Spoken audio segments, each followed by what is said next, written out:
सबको जय मसीह की। मैं जीसस पापा चैनल में आपका स्वागत है।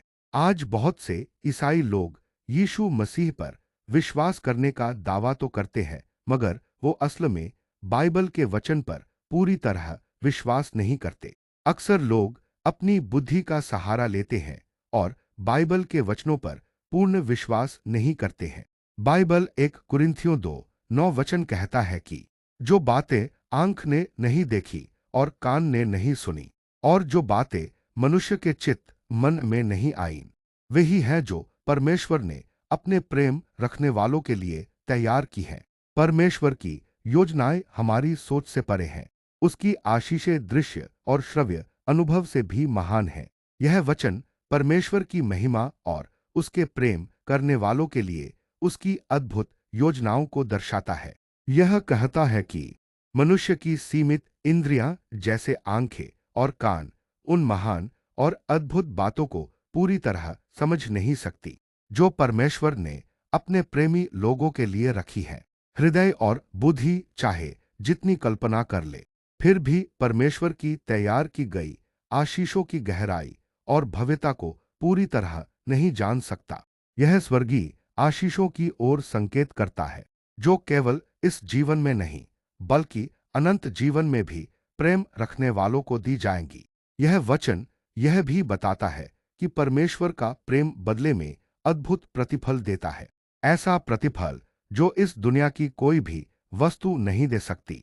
हमारी आंखें भले ही अभी तक परमेश्वर की तैयार की गई आशीषों को न देख पाई हों और हमारे कानों ने उन्हें न सुना हो, फिर भी हमें विश्वास रखना चाहिए। परमेश्वर ने अपने प्रेम करने वालों के लिए ऐसी अद्भुत चीजें तैयार की हैं, जो हमारी कल्पना से भी कहीं अधिक सुंदर और महान हैं।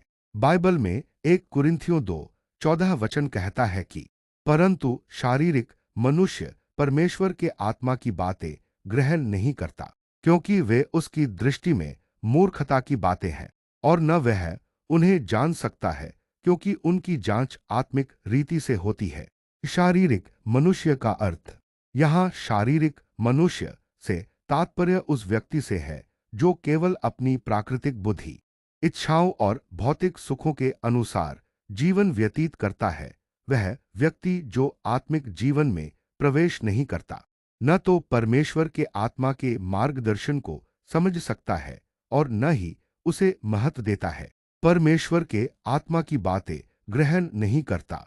परमेश्वर की बातें जैसे कि प्रेम, अनुग्रह, पाप से उद्धार, यीशु मसीह में विश्वास केवल आत्मा से समझी जा सकती हैं। जो व्यक्ति आत्मिक रूप से जागरूक नहीं है, वह इन बातों को न तो स्वीकार कर सकता है और न ही उनका मूल्य पहचान सकता है। वे उसकी दृष्टि में मूर्खता की बातें हैं।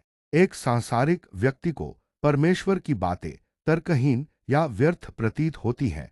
उदाहरण के लिए, क्रूस का संदेश जो उद्धार का माध्यम है, सांसारिक दृष्टिकोण से मूर्खता लगता है। 1 कुरिन्थियों 1:18 भी इसी बात को कहता है, क्योंकि उनकी जांच आत्मिक रीति से होती है। परमेश्वर की गहरी सच्चाइयों को केवल आत्मिक डिसर्नमेंट, आत्मिक समझ द्वारा जाना जा सकता है। यह आत्मिक समझ हमें तब मिलती है जब हम पवित्र आत्मा के साथ चलते हैं और उसका मार्गदर्शन स्वीकार करते हैं। यह वचन हमें सिखाता है कि परमेश्वर के सत्य को जानने के लिए केवल शारीरिक या बौद्धिक प्रयास पर्याप्त नहीं है। उसके लिए पवित्र आत्मा की सहायता और आत्मिक जीवन आवश्यक है। जब हम अपने हृदय को विनम्र बनाकर परमेश्वर के आत्मा के लिए खोलते हैं, तब हम उसके रहस्यों और सत्य को समझने और अनुभव करने में सक्षम होते हैं। जब हम परमेश्वर से प्रेम करते हैं और उसके मार्ग पर चलते हैं, तब वह हमारे लिए ऐसे अदृश्य आशीर्वादों के द्वार खोलता है जिन्हें ना कोई चित्त सोच सकता है, ना कोई दुनिया दिखा सकती है। इसलिए धैर्य रखो, विश्वास रखो और अपने जीवन से परमेश्वर को प्रेम करते रहो, क्योंकि उसकी योजनाएं तुमसे भी बढ़कर तुम्हारे लिए भली हैं। दोस्तों, हमसे जुड़े रहने के लिए चैनल सब्सक्राइब करें